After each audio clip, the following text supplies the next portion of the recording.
À Grignan, en Drôme provençal, les fêtes nocturnes rassemblent chaque été, en plein air, devant la façade du château, plus de 30 000 spectateurs autour d'une création théâtrale.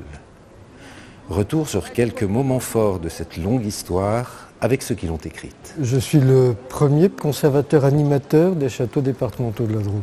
Parce que le département de la Drôme a acquis ce château en 1979, au printemps, au début de l'année 79, et que moi je suis arrivé le 1er septembre 79. Et depuis 1983, nous avons décidé de mettre en valeur ce bâtiment autour de l'image de Madame de Sévigné et autour de cette époque qui a été illustrée par sa correspondance. Alors, cette mise en valeur a consisté en différentes choses, entre autres le réaménagement intérieur du château, la restitution, la reconstitution d'un ensemble de décors et de mobilier. L'été, il organise une espèce de petit festival où il fait venir l'œil nu, les spectacles de la Vallée du Rhône, l'Isocèle, le Fuste, enfin toutes les compagnies, la Chenille, toutes les compagnies de théâtre de ces années 70-80. Et ce festival fonctionne pas bien en fait, parce que, bon, je sais pas, il y a pas beaucoup de public, etc. Puis il va laisser tomber cette idée d'un festival un peu tous azimuts. Et en 84, je monte un spectacle historico-théâtral au château des Adhémars, sur la guerre de 14-18. Il vient voir le spectacle, il me dit « mais c'est marrant que ça, c'est une idée rigolote, de faire un truc un peu histoire, on partirait dans l'histoire, etc. » Bon, tu réfléchis. Donc on est en 85. Ce concept, on l'a en quelque sorte conçu avec Yves, mais très vite, il y a un troisième larron qui est venu presque immédiatement, et qui était déjà là sur place, et Didier Cappeille. Didier Cappeille qui a joué un grand rôle, pas que pour la musique. Fête nocturne, c'est 1987. En 87, il y a eu plein de trucs qui ont été faits, en particulier le réaménagement du deuxième étage avec un circuit audiovisuel. On a fait des tas de choses autour de la Sévigné. Et là, Trézin est reparti dans l'idée de faire un spectacle et en fait, il voulait faire un spectacle un petit peu à la manière des ballets de cour. Donc on me dit, mais 87, il faut nous sortir un truc parce qu'il va y avoir, c'est là on ouvre le château. Donc j'ai une double commande cette année-là, j'ai la commande donc de ce qui va devenir les fêtes nocturnes et puis d'un montage audiovisuel qui se promenait dans le deuxième étage du château. Il y avait Yves Faure, avec qui on travaillait déjà, donc de Montélimar, metteur en scène, homme de théâtre. Puis il y avait moi. Et on était en train de se dire, est-ce qu'il vaut mieux mettre en avant le théâtre ou est-ce qu'il vaut mieux mettre en avant la musique? On retombait exactement dans l'affaire Molière, Lully à la cour du roi Louis XIV, en plus petit évidemment. Et là on était en train de se dire, mais non, mais peut-être que c'est ni l'un ni l'autre, mais peut-être que ce qu'il faut mettre en avant c'est le château. C'est Christian qui trouve le nom, il dit que c'est pas vraiment du théâtre, c'est pas vraiment un son et lumière, c'est pas... on va appeler ça les fêtes nocturnes. Et là, Trézin, il a eu la bonne idée, évidemment. Bien sûr, c'était ni la musique ni le théâtre, mais c'était le château qu'il fallait mettre en avant. Et on a décidé de faire un spectacle qui s'appelait les promenades nocturnes du château de Grignan. C'était pas encore les fêtes. C'était promenades et fêtes nocturnes, c'était les deux. Musique, théâtre. Alors Yves Faure, est-ce qu'on peut réellement parler d'un son et lumière ? Non, il ne s'agit pas à proprement parler d'un son et lumière, mais plutôt d'une promenade nocturne à l'intérieur et à l'extérieur du château. Mais un son et lumière, c'est fait en général pour animer des murs, alors c'est votre but aussi ? Il est vrai que l'acteur principal du spectacle, c'est d'abord le château de Grignan, mais il y a aussi des acteurs professionnels, des musiciens et des figurants qui recréent le XVIIe et le XIXe siècle. Lorsqu'on est ici à Grignan, bien entendu, on pense à Madame de Sévigné. Alors je pense que le texte est principal, mais est principal dans une pièce de théâtre ? Comment on peut qualifier ça ? Non, on parle des textes de Madame de Sévigné, on dit les textes de Madame de Sévigné, mais aussi ses contemporains, et d'autres auteurs du XVIIe qui étaient lus et appréciés ici au château de Grignan au XVIIe. Donc en somme, il s'agit d'une évocation. D'une évocation, oui, plus que d'un spectacle réaliste à proprement parler. Voilà, pour terminer, je vous propose donc cette promenade à la fois dans le temps et surtout, bien sûr, dans les murs de ce château de Grignan. Le concept était que le comte de Grignan reçoit ses amis chez lui, et les amis c'est les spectateurs. Donc c'est un spectacle déambulatoire pour partie. On invitait les gens à entrer dans le château. On éteignait tout ce qui était éclairage électrique et tout ça, tout se faisait à la bougie. Et ce serait interdit maintenant. Il y avait 300 bougies dans le château. C'était magnifique. à l'entrée, il y avait une voix enregistrée qui disait « Ne me demandez pas quelle est cette province, ni le nom de son prince, vous le saurez quand il en sera temps. Venez avec moi en admirer avec moi les merveilles et préparez vos yeux et vos oreilles à ce qu'il a d'enchantement. » Les gens ils se mettaient ça dans la tête, et puis ils rentraient, ils se demandaient où ils allaient aller, puis finalement, ils ressortaient. Il n'y en avait pas deux qui avaient vu la même chose. Donc les fêtes nocturnes, première mouture, il est 9h30, l'orchestre baroque dirigé par Didier sort sur le perron, joue un air d'ouverture, puis déboulent des valets de pied et des soubrettes qui se mettent de chaque côté du perron. Le comte de Grignan sort et souhaite la bienvenue. Mes chers amis, vous êtes les bienvenus au château de Grignan. En vous promenant dans le premier étage de cette belle demeure, et puis plus tard dans la soirée sur les terrasses et dans les jardins, vous pourrez assister à la fête que mes amis et moi-même avons préparée à votre intention. Et à partir de l'entrée du château, du hall, tout le monde se disperse avec les valets qui expédient le public partout. Donc ça joue partout. Pendant 1 heure, on a des jeux de cartes dans le grand et du billard 17e dans le grand salon, les confessions, les exercices de confession de Saint-François de Sales dans l'oratoire, la religieuse portugaise par exemple dans la petite chambre, dans une petite chambre. Donc on fabrique de l'or, les alchimistes fabriquent de l'or dans les caves, mais c'est le chœur dirigé par Didier Capeille. Il y a un bal baroque dans le salon en bois, là, le grand salon, voilà, avec un repas, etc. Alors ça a l'air comme ça un peu naïf et son et lumière, mais sous ça est sous-tendu par des textes de Talleyrand des Réaux, La Fontaine, la Marquise de Sévigné, etc. Donc c'est du vrai théâtre en fait. Voilà, interactif. Bon, on fait 187, nous 8, on ne sait pas trop. On sait que ça va prendre. Plein de lieux vont faire ça, mais bon, voilà. Donc ça c'est la première partie. On offre des friandises aux spectateurs, des bonbons, des pralines et des dragées, dans le goût du 17e. Il y a des pièces montées de fruits confits, qu'on est obligé de coller à la colle chaude parce que les gens embarquaient tous les soirs des fruits confits. Alors évidemment, les gens sortaient frustrés, puisque une partie du spectacle, ils ne l'avaient pas vu. L'idée, c'était quand tu es invité chez quelqu'un, quand tu discutes dans la cuisine, tu ne sais pas ce qui se passe sur la terrasse. Donc, et ça, c'était rigolo, en fait, aussi. Parce que les gens ne se racontaient pas le même spectacle à la sortie. Voilà, l'idée, c'était de dire comment rendre le château vivant pour les spectateurs. Et la solution était de mettre les spectateurs dans le château en même temps que la vie qui s'y déroulait. Moi, j'ai pris la commande au sérieux, travaillons sur le XVIIe siècle, mais montrons ce que nous, on ne montre jamais au XVIIe siècle, c'est-à-dire l'aspect grande fête, féerie, amusement qu'avaient ces gens du XVIIe. Alors au début, c'était un tout petit podium qu'on nous avait prêté. C'était Jean-Pierre Rivars qui nous avait prêté ce petit podium. C'était un comédien qui est de tréteau, qui avait son petit tréteau, il nous l'avait prêté. Et les gens étaient assis sur les marches, il n'y avait pas de gradin. Hein. Et alors ça, c'est vrai que non seulement il n'y avait pas de gradin, mais il n'y avait rien de visible de ce qui peut concerner un spectacle. Il n'y avait rien de visible, ni dans la journée, ni le soir. On est une quinzaine d'artistes, enfin comédiens, on loue les costumes, et puis on se dit, ça, c'est encore un truc qui ne va pas bien marcher. Et en fait, ça accroche. On a une quinzaine de représentations, à partir du 14 juillet au 15 août, si mes souvenirs sont bons. Et on a, je sais pas, 200 spectateurs, ce qui est beaucoup pour l'époque. L'idée s'installe avec toujours la discussion amicale de savoir si on installe un vrai théâtre ou si on continue à se promener. Puis finalement, la solution qui a été retenue, ça a été les deux. La deuxième année, on me demande un deuxième projet. Donc on développe la partie réception. Donc le spectacle va vraiment s'organiser pour les saisons à venir comme ça. Il y aura la réception, il y aura la représentation et il y aura le bal et les adieux pour finir. 2 années, on a créé un spectacle, une adaptation des Voyages dans la Lune de Cyrano de Bergerac, avec des effets de machinerie comme on les faisait au XVIIe siècle, donc avec des décors mobiles qui circulaient sur la terrasse, et puis ces dragons qui sortaient à d'autres moments, des fenêtres, voilà, le théâtre à effet du XVIIe siècle. Il y avait des gens qui avaient des absences incroyables.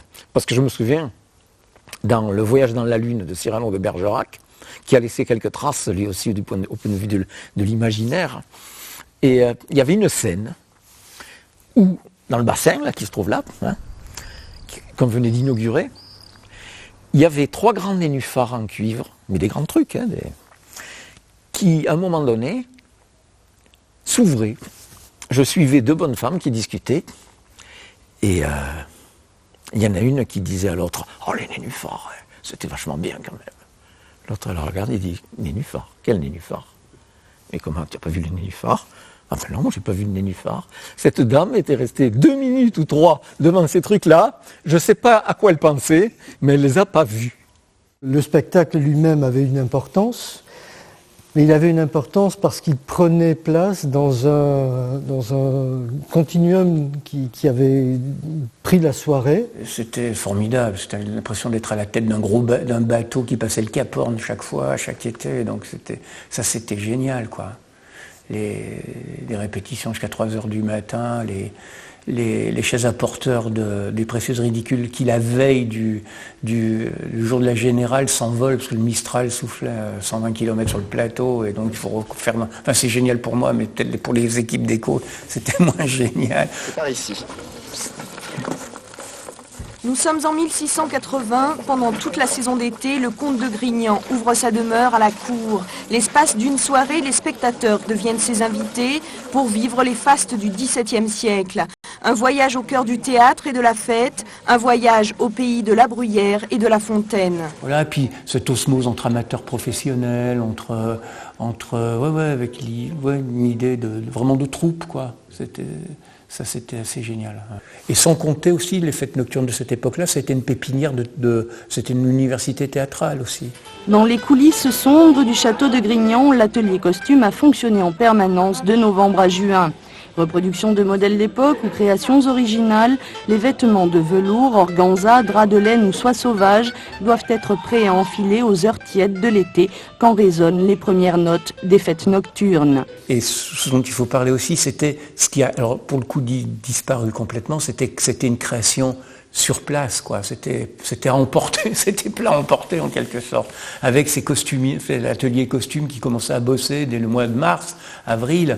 Donc il y avait les visiteurs même du château la journée. Enfin, il y a déjà une animation gratuite pour eux. On voyait passer des petites dames avec des costumes 17e, des robes magnifiques, des justes au corps et des habits pour hommes, des perruques, des chaussures, etc. dans les salles du château. Et puis 2 autres années. On a tenté un coup assez étonnant du fait de la rencontre avec un universitaire, un spécialiste, Gilles Polizzi, qui est un spécialiste de la littérature du XVIe siècle et notamment de cette œuvre qui est une œuvre de haute érudition. C'est pour ça que je dis que le pari était assez osé, qui est le Songe de Polyphile. Le Songe de Polyphile, c'est un livre de chevet du comte de Grignan. Donc c'est un livre d'érudition. Mais nous, on en fait une féerie, quoi. Polyphile, c'était quand même une pyramide de 16 mètres de haut, en plâtre, en bois et en polystyrène qu'on avait installé à l'entrée sur le côté gauche du château. Voilà, c'était des dragons qui étaient en fait des souffleurs de gaz de montgolfières.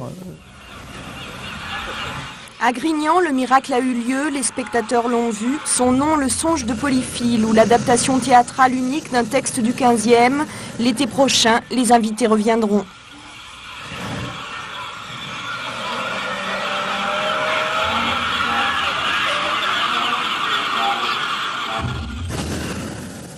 Oui, c'était fou.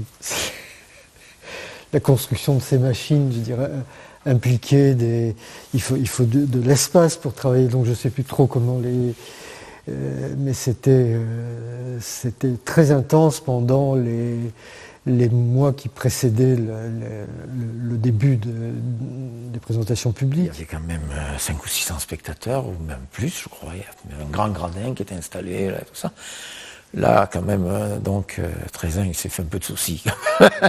Et alors, il disait, bon, bah, écoute, surtout qu'on abordait un sujet qui était une création littéraire aussi, puisque l'œuvre n'existait pas sous sa forme théâtrale. Et je pense que si les choses sont comme ça, c'est du fait de notre façon de travailler. En fait, on s'est investis tous personnellement dans ce lieu, pas sous forme d'opérations ponctuelles, de coups de communication, enfin de coups de com', de spectacles exceptionnels qui n'ont qu'une durée d'un jour. On travaillait sur des choses à échelle plus réduite, mais dans la continuité. Et ensuite c'est Jean Mouton, président du Conseil général, qui aimait beaucoup les fêtes nocturnes et qui avait l'habitude d'inviter toujours la troupe à manger à la maison du président à Valence, parce qu'il était content comme tout, lui, quand on faisait les fêtes nocturnes. Et il nous avait dit, vous faites ce que vous voulez, du moment que c'est du Molière. Alors on a dit, heureusement qu'il y a le choix. Et puis après, je vais monter une série de Molière jusqu'à... Et là, en 94, je monte Les Plaisirs de l'Île Enchantée, qui était une fête qu'avait donnée Louis XIV à Les Plaisirs de l'Île Enchantée à Saint-Germain-en-Laye, je crois, et non pas à Versailles. Parce que ça a été Yves Faure, et puis après c'était Jean-Denis Vivien, voilà, qui restait un moment lui aussi.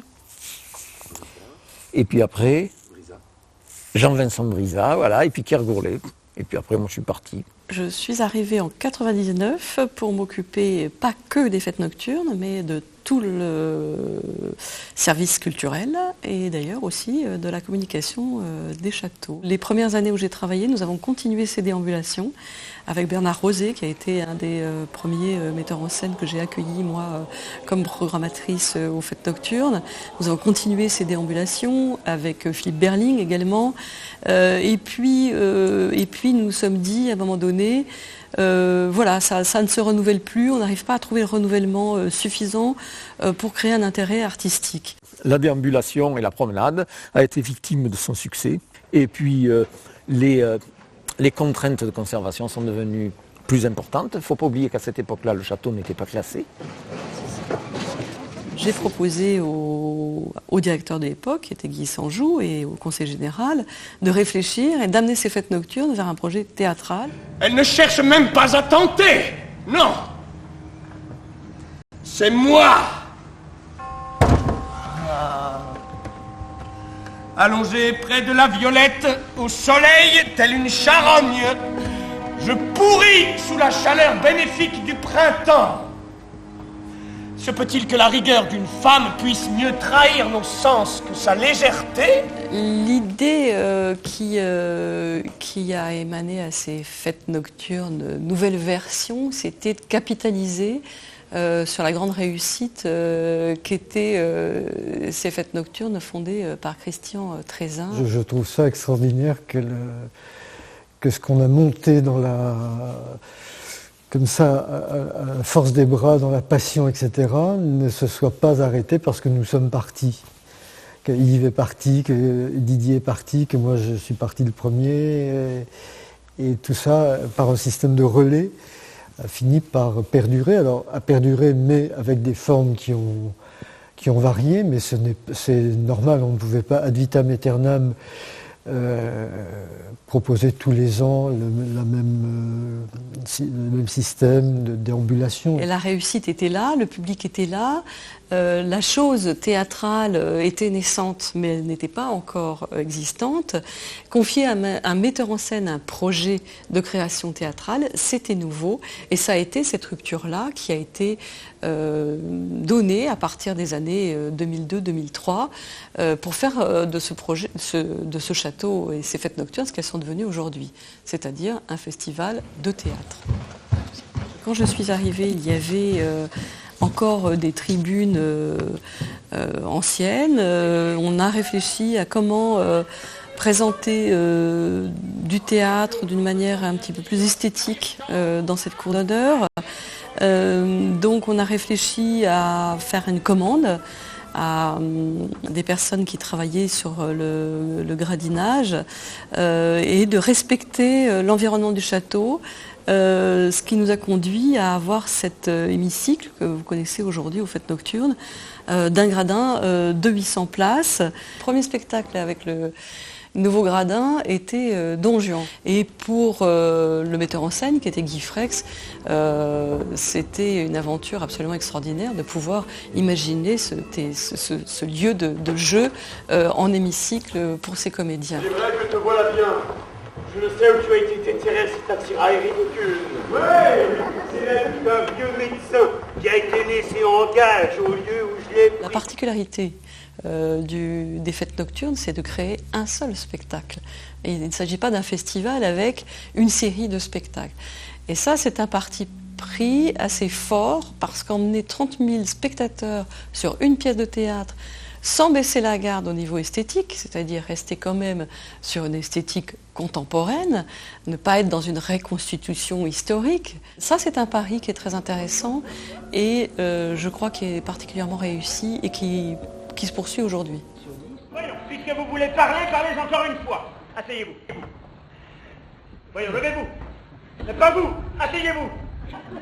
Levez-vous. Oui, vous.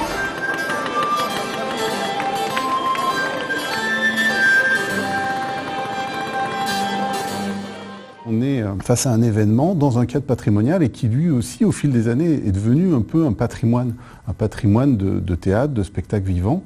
Et mon premier sentiment, c'était surtout de me dire comment on peut le conserver. Dieu vous a donné un visage, vous vous en faites un autre. Vous frétillez, vous minaudez, vous prenez des tons, vous affublez de petits noms les créatures de Dieu. Et faites la publique sous vos airs d'innocence. Allez! Je n'en veux plus. Cela m'a rendu fou. Je dis qu'il n'y aura plus de mariage.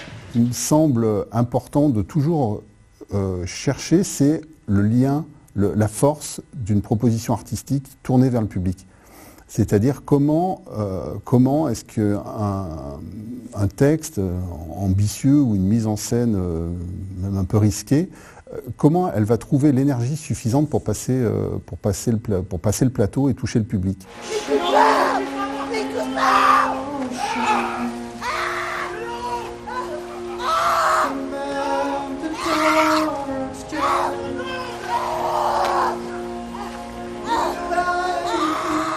On essaye de toujours garder l'esprit du départ et de pouvoir toujours proposer des choses libres, parfois un peu risquées.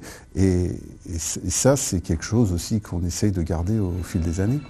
Pardonne-moi, Sancho, de t'avoir fait croire qu'il y a et qu'il y ait eu des chevaliers errants en ce monde. Et merci d'avoir cru en moi. Hélas, hélas, ne mourrez pas, mon monseigneur, ne mourrez pas, allez, ne faites pas le paresseux, levez-vous de ce lit. Oui, bonjour, merci d'avoir patienté. Billetterie spectacle, bonjour. Ok. Les Fêtes Nocturnes sont nées de toute l'énergie à la fois de bénévoles qui venaient travailler aussi sur la création des spectacles, mais aussi des agents des châteaux qui pouvaient faire de la figuration. Et c'est vrai que ça fonctionne encore aujourd'hui parce qu'à tous les niveaux, on va dire dans tous les corps de métier, des gens qui travaillent dans les châteaux, que ce soit les techniciens, les gens qui font l'entretien, les gens qui sont à la communication, aux finances, etc. Tous ont un investissement tout à fait particulier et qui nécessite aussi d'être réactif dans le temps pour être toujours à la fois dans l'urgence du spectacle et à la fois avoir toujours ce sentiment qu'il faut avoir quelque chose de qualité un peu hors norme. La durée aussi des Fêtes Nocturnes vient de son modèle économique aussi. C'est-à-dire que le département de la Drôme a investi dans le lieu et dans le lancement de l'événement, mais on va dire que bon an mal an, on est entre 80 et 90% d'autofinancement du festival sur la part des recettes venant des spectateurs. Donc ça veut dire que ce festival en fait a été principalement financé par les spectateurs, et s'il perdure, c'est grâce à leur participation et leur fidélité.